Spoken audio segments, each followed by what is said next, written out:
As Baltimore City Council Budget and Appropriations Committee, our 3:30 time slot is going to be Retirement Services Panel. This is our first panel.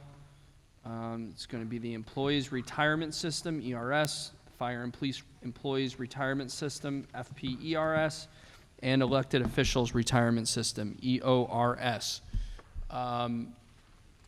Mr. Klein, I'm assuming, I'm sorry, we haven't met. Can you guys introduce yourselves? Yeah, I'm Anthony Calhoun from the Police and Fire Retirement System. Yep. All right, let me actually take a step back. So I'm Eric Costello. I'm chair of the committee. That is Councilman Chris Burnett from the 8th District. This is Marguerite Kern, who's staff to the committee. Kara Kuntz, Council President Young's legislative director, walking in right now. Karen Stokes and Karan Banks representing the mayor. Okay, go ahead. Anthony Calhoun from the Police and Fire Retirement System. Got it. Rosalind Spencer from the Employees and Elected Officials Retirement System. So you cover both of those, correct, ma'am? Got it. Okay. And Mr. Klein, I'm not sure if you're involved in this presentation or not, or this is just your guys' show. If you could give us a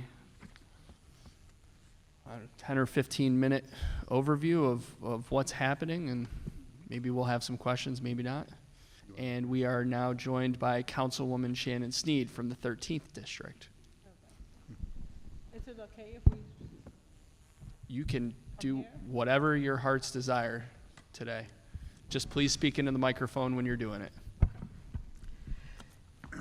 So I represent the Employees and Elected Officials Retirement Systems. And to give you an overview, the ERS was founded in 1926, January 1, 1926, and it covers employees of the city and some members of the Baltimore City public school system. We do not cover the fire and police. We do not cover state employees, basically general employees of the city of Baltimore. And did you say schools or yes? And some members of the school system. So we cover the paraprofessionals, the non-teachers, some bus drivers, cafeteria workers, administration, North Avenue. We cover most of those employees. ERS is governed by a 9-member board that includes 2 ex officio, 2 appointed by the mayor, 2 appointed by the city council, and 3 elected by the general membership. 1 for actives and 1 for 2 for actives and 1 from the retirees. The objective of the ERS is to meet long-term benefit obligations through contributions and investment income. We get contributions from the city as well as from the general employees. Further objective is to invest the assets of the fund in a prudent manner and execute benefit payments to eligible members when it comes due. ERS is responsible for planning, executing, and coordinating all aspects of operations for the general employees' retirement systems according to provisions of Article 22 of the City Code. This includes but not limited to records management for eligible members, benefit determination and payments, which includes retirement, normal retirement, disability, and death benefits. We are also responsible for the investment of funds in trust for retirees.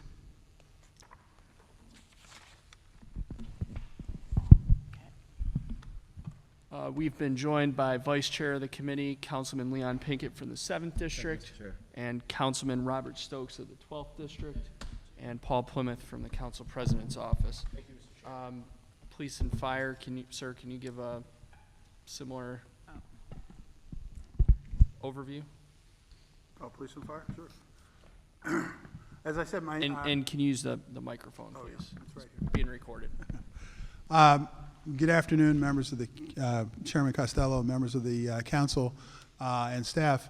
Again, my name is Anthony Calhoun. I'm the Executive Director of the Fire and Police Employees Retirement System.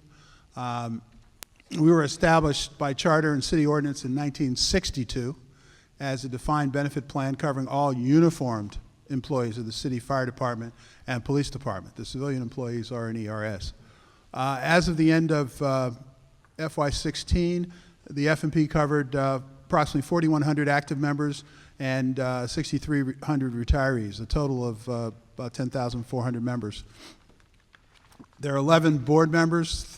3 are appointed by the mayor, 2 are elected by the, one elected by the active firemen and active police, and 1 elected by the retired and both police and fire. So that's 2 more. And 2 are represent the police and fire chief, 1 each, and the city controller and the finance director are the other members of the board. The council doesn't have an appointee? The mayor, one of the mayor's appointment is with the recommendation of the council chair. Got it. One of the mayor's 3. There are 3 sources of, the plan assets are approximately $2.5 billion as of April 30. There are 3 sources of plan revenue, the employer contributions, which, I mean, the city contribution in last year was $128 million. The member contributions are about 30.5. The investment revenue is $3 million. And although we achieved substantial savings by reducing benefits in 2010, the city's annual contribution has been trending upward slightly during the last several years due to, 1, the investment returns, and we have changed the assumption to a more conservative assumption of returns as a result of changes in the marketplace. The markets don't return what they used to, but there are no general funds in our budget. It is all of our expenses come out of the funds itself, so we don't get an appropriation of funds. The plan expenses, we paid a total of $243 million last year. 238.8 of those were benefits. 4.4 million approximately was our expenses. The investment expense of the plan are netted against the investment income and are not included in the plan administrative expense. The investment expenses are approximately 9.9 million. The administrative expense of 4.4 that I just mentioned, 2.1 of its salaries and benefits. Contractual services represent another approximately 2.2 million. There's a little bit of depreciation in there and another 0.06 million of other.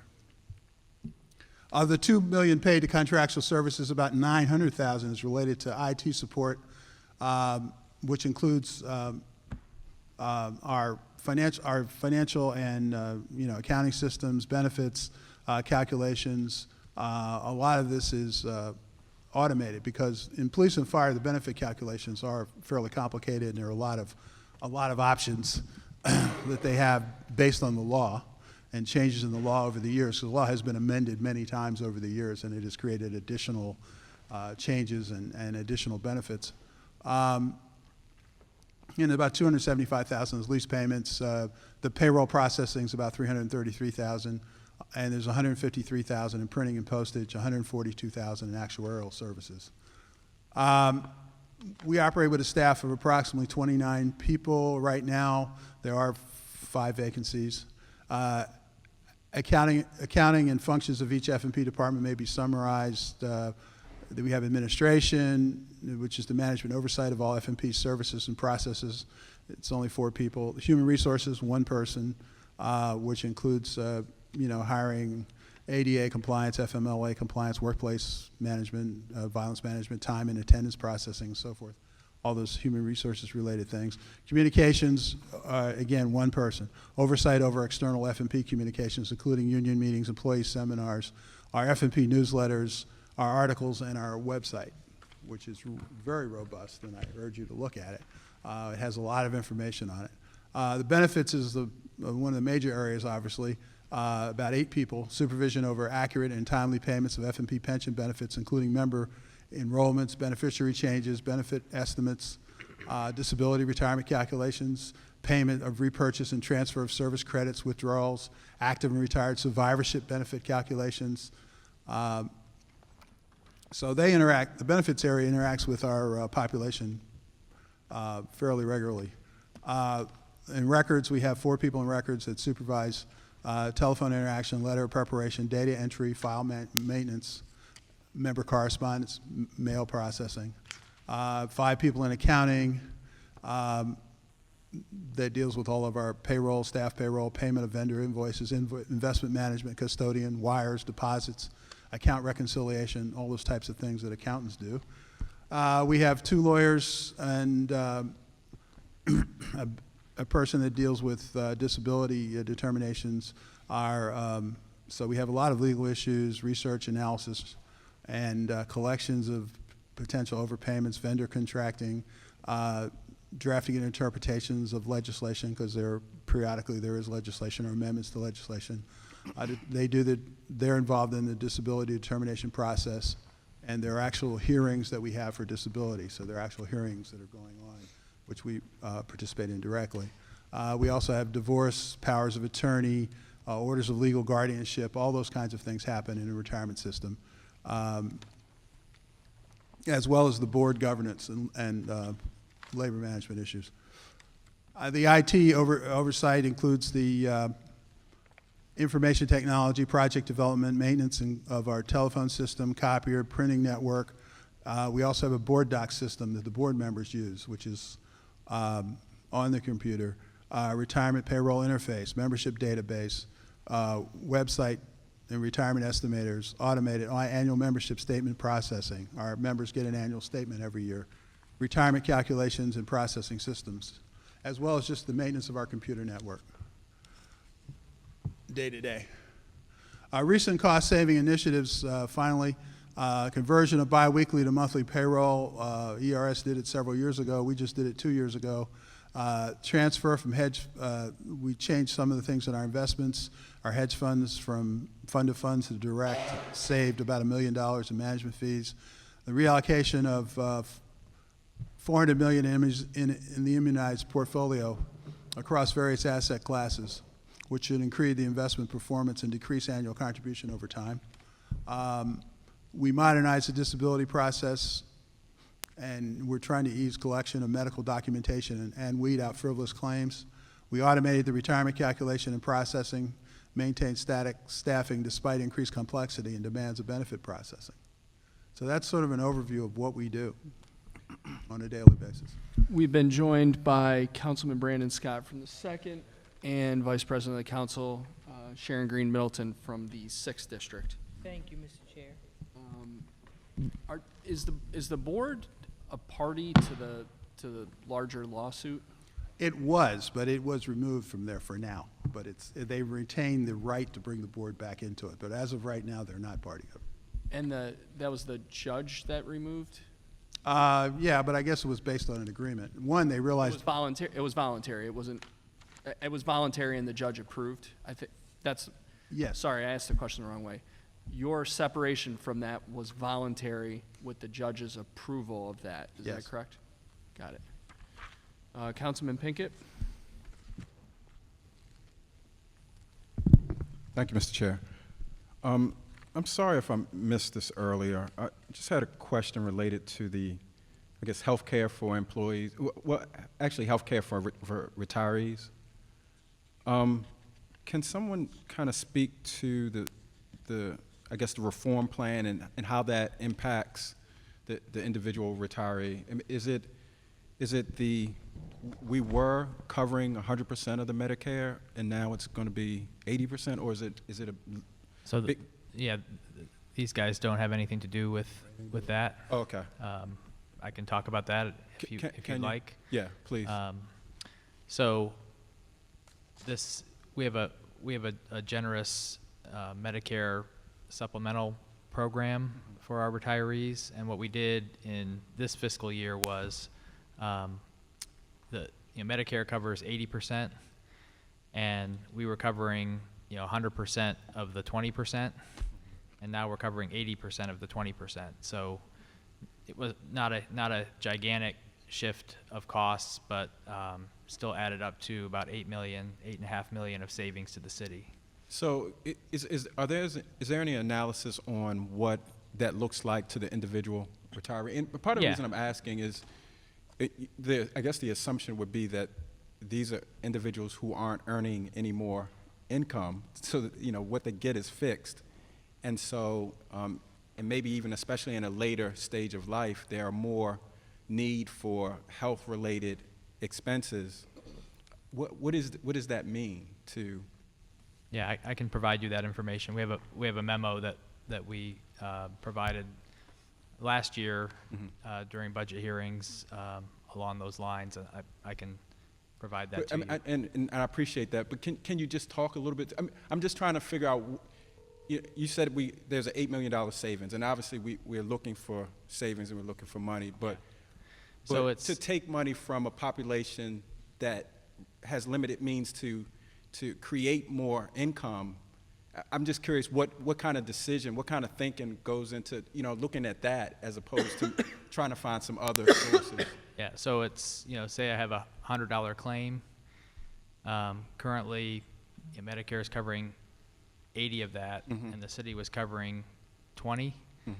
Now we're covering 16, so it would be, $4 for the additional for the retiree. And so that would be the only, that's the only, I guess, additional expense or cut that we've made towards those retirees? In the reform that took effect in 2017.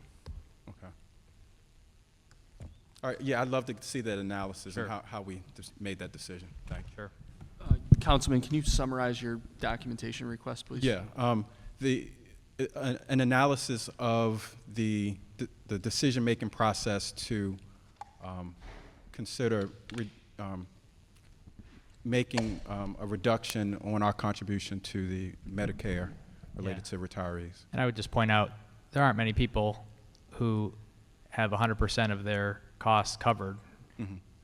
So No, and I agree. I mean, I'm not saying that at all. I'm just saying that those retirees retired under the assumption that it was covered 100%, and then to now be in retirement and have it reduced.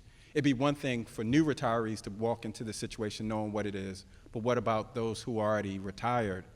Now, all of a sudden, their household expectation has changed as a result of the city policy. That's really what. understood.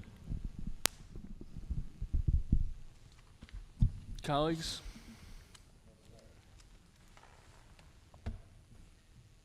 Anyone? Councilman Burnett?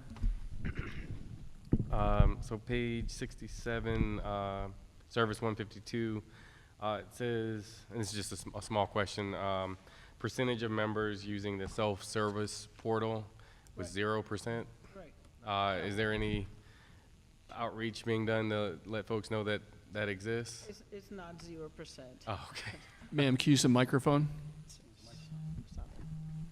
It's higher than 0%.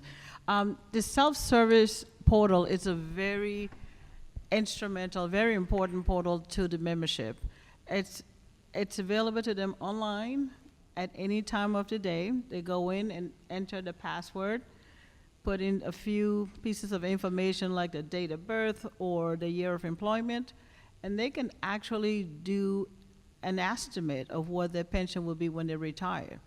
They can put in multiple years of retirement and come up with a very close estimate to what their pension would be, which is intended to help them make that decision as they come closer to retirement.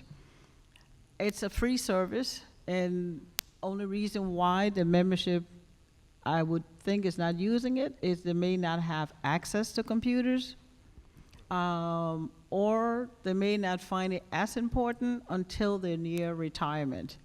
But they can do it from work. It's, part of their benefits. They can go online and look it up, and people who have looked it up continue to look it up. So we get less walk-ins or less requests for estimates because they can do their own estimates. It's also useful to get a copy of your statement. We have saved a lot of money by not mailing annual statements to the members. So you can go on that portal at any time and you can get your retirement benefit statement to see exactly how many years do I have with the system, Is my birth information correct? Is my salary information correct on the system? And if it's not, give us a call and we will investigate and make adjustments. But it's a free service and it's available to the members, and we have advertised it and written about it and talk about it from time to time in our newsletters, and we will continue to do that. But it's a good service and it's a free service. What was the, I know the councilman asked about the percentage, and the budget book says 0. What's the actual percentage? It's higher than 0. I don't know where that number came from.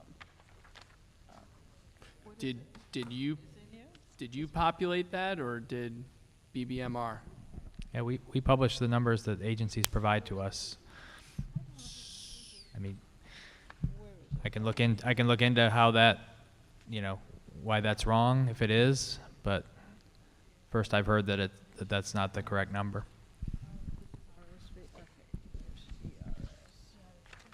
So we know it's higher than 0, and it's no higher than 100. 75%. 75%. Thank you. We have 75% using the portal.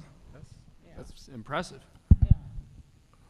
Thank you. But so to follow up on that, if the actual is 75%, why is the target for FY17 and 18 25%? Am I looking at? That's what it says. So it can't. I mean, And it says the majority don't use it in the notes. Wait a minute, hold on one second. yeah, it can't be 75%. One second. I've got too many funds. Yeah. This is.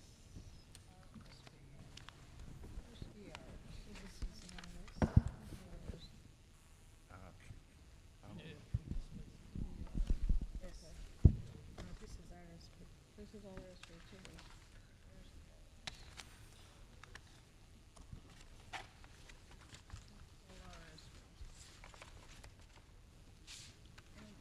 I only had these two. Is it in here? I don't have it. So far I can get back to you with that Okay. number, but it is higher than 0. Yeah, so also, I think there may be another error on page 73.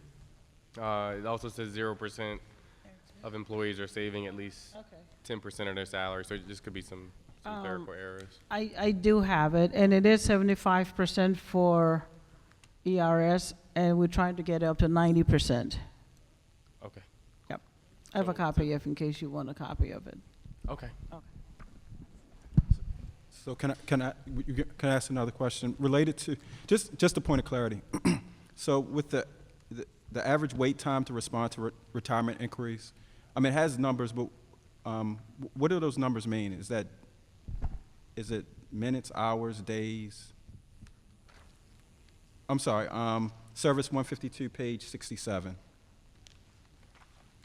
says average wait time to respond to requirement inquiries. Number of days to process retirement, No, just below that, as far as efficiency. effectiveness, a percent of members who receive benefits. It's, am I looking at the wrong thing? On page 67, average wait time to respond to retirement inquiries? We have different pages. Which one? The agency detail, the one I gave you last. This one? That one. You think that's the one he's reading from? What page, sir? Page 67. 67. Do we have that? Okay.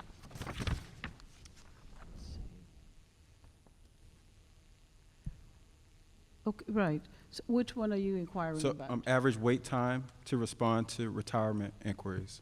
I just wanted to know, is that seconds, minutes, hours, days? Days. Days. So Okay. according to Article 22, Uh-huh. a member has to give us minimum of 30 days notice to the retirement date, or maximum of 90 days. So it's a 30, 90-day window to submit an application for retirement. But we pay once a month on a monthly basis. So if you plan to retire, say in July, if you want to be on the retirement payroll on July 1, you have to give us notice in May, Okay. and we'll get you in the payroll for July 1. So basically, there's very short wait time because we have to get that 30 days advance notice. That's the minimum time frame we need to process your retirement. So when, in this category, when it says respond, what does that mean to respond to retirement inquiries? I mean, because it just sounded, I mean, when I looked at it, it just seemed like 90 days. Why does it take that long to respond? It does not. We respond immediately. Okay. We respond immediately.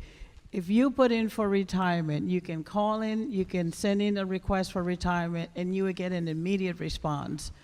As long as we get your application 30 days prior to your actual retirement date, you will receive a response immediately within a few days telling you, we've reviewed your files, you have either missing documents, which can delay your retirement. Let's assume you have all your docs enrolled. We have your birth certificate, your wife's birth certificate, your children's birth certificate, your divorce decree, your military information. If we have everything on file, you will be on the next possible payroll. Okay. So there is no delay. If we do not have all of your document and we correspond and you cannot get us that document, there could be a delay in you getting your retirement on the day you want to start receiving it. Okay. I mean, not knowing anything about this, it just to me, it makes it look like you all are Right. underperforming. So I personally, I would take another look at this because obviously you're doing a better job Yeah. than what this reflects. Clearly we are. Clearly we are. I don't have the same data, but our process in terms of timing is the same now.